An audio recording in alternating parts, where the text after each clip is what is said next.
عبادت میں، ریاضت میں، تلاوت میں لگا دے دل، ماہ رمضان کا دوں واسطہ فرما کرم مولا۔ الحمدللہ رب العالمین والصلاة والسلام علی خاتم النبیین، اما بعد فاعوذ باللہ من الشیطان الرجیم، بسم اللہ الرحمن الرحیم۔ الصلاة والسلام علیکہ یا رسول اللہ وعلی آلکہ واصحابکہ یا حبیب اللہ، الصلاة والسلام علیکہ یا نبی اللہ وعلی آلکہ واصحابکہ یا نور اللہ۔ حضرت مولانا جلال الدین رومی رحمۃ اللہ تعالی علیہ مثنوی شریف میں فرماتے ہیں، ایک بار خاتم النبیین صلی اللہ علیہ وآلہ وسلم نے شہد کی مکھی سے پوچھا کہ تو شہد کیسے بناتی ہے؟ تو اس نے عرض کی، یا حبیب اللہ، ہم چمن میں جا کر یعنی باغ میں جا کر ہر قسم کے پھولوں کا رس چوستی ہیں، پھر وہ رس اپنے منہ میں لیے ہوئے اپنے چھتوں میں آ جاتی ہیں اور وہاں اگل دیتی ہیں، وہی شہد ہے۔ ارشاد فرمایا، پھولوں کے رس تو پھیکے ہوتے ہیں اور شہد میٹھا، یہ تو بتاؤ کہ شہد میں مٹھاس کہاں سے آتی ہے؟ تو مکھی نے عرض کی، ہمیں قدرت نے سکھا دیا ہے کہ چمن سے چھتے تک راستے پر آپ علیہ السلام پر درود شریف پڑھتی ہوئی آتی ہیں۔ شہد کی یہ لذت اور مٹھاس درود پاک ہی کی برکت سے ہے۔ صلو علی الحبیب صلی اللہ علی محمد صلی اللہ علیہ وآلہ وسلم۔ مدنی چینل کے ناظرین، سلسلہ قرب الہی میں خوش آمدید۔ اللہ کریم کا قرب حاصل کرنے کے بہت سے ذرائع ہیں، جن میں سے ایک اہم ترین ذریعہ حج ہے۔ حج کے فرض ہونے کو قرآن پاک میں یوں بیان فرمایا گیا ہے، اور اللہ کے لیے لوگوں پر اس گھر کا حج کرنا فرض ہے جو اس تک پہنچنے کی طاقت رکھتا ہے۔ تفسیر صراط الجنان میں اس آیت مبارکہ کے تحت ہے کہ اس آیت میں حج کی فرضیت کا بیان ہے اور اس کا کہ استطاعت شرط ہے۔ حدیث پاک میں خاتم النبیین صلی اللہ علیہ وآلہ وسلم نے اس کی تفسیر زاد راہ اور سواری سے فرمائی ہے۔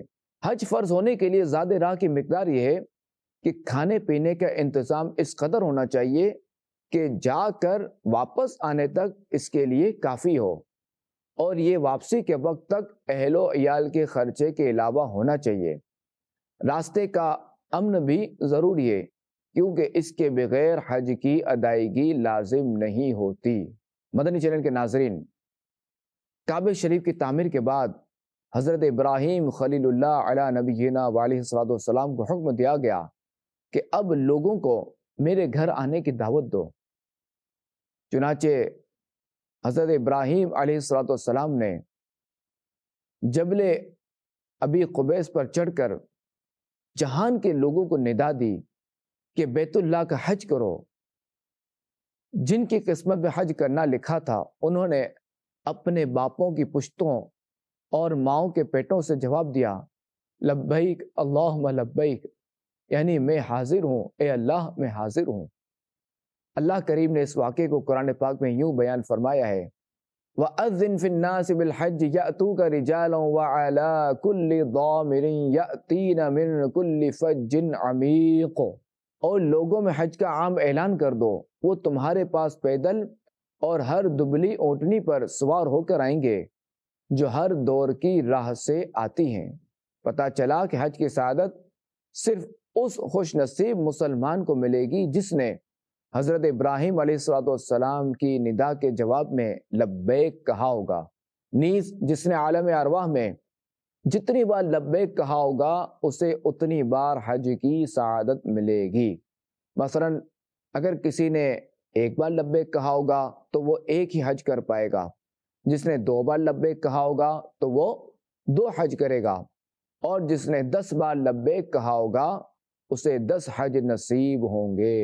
اے عاشقان رسول، حج نام ہے احرام باندھ کر 9 ذوالحجہ کو عرفات میں ٹھہرنے اور کعبے کے طواف کا۔ اس کے لیے خاص وقت مقرر ہے جس میں یہ افعال کیے جائیں تو حج ہے۔ حج 9 ہجری میں فرض ہوا اور اس کی فرضیت قطعی ہے۔ اس کی فرضیت کا انکار کرنے والا مسلمان نہیں رہے گا۔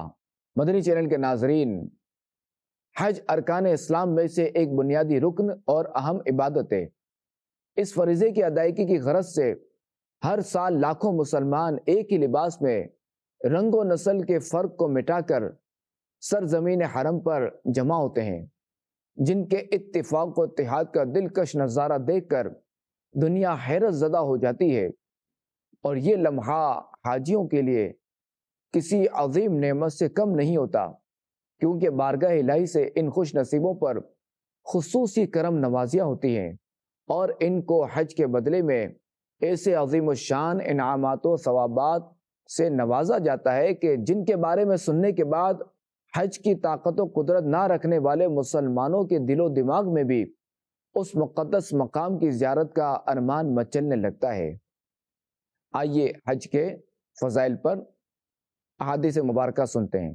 حضرت ابو ہریرہ رضی اللہ تعالیٰ عنہ سے روایت ہے کہ اللہ کریم کے آخری نبی صلی اللہ علیہ وآلہ وسلم نے ارشاد فرمایا، جس نے حج کیا اور فحش کلامی نہ کی اور فسق نہ کیا تو وہ گناہوں سے پاک ہو کر ایسا لوٹا جیسے اس دن کہ ماں کے پیٹ سے پیدا ہوا تھا۔ حضرت ابو ہریرہ رضی اللہ تعالیٰ عنہ سے روایت ہے کہ خاتم النبیین صلی اللہ علیہ وآلہ وسلم نے ارشاد فرمایا، حج اور عمرہ کرنے والے اللہ کریم کا گروہ ہیں، اگر وہ اس سے کوئی دعا کریں تو وہ دعا قبول فرماتا ہے، اور اگر مغفرت طلب کریں تو بخش دیتا ہے۔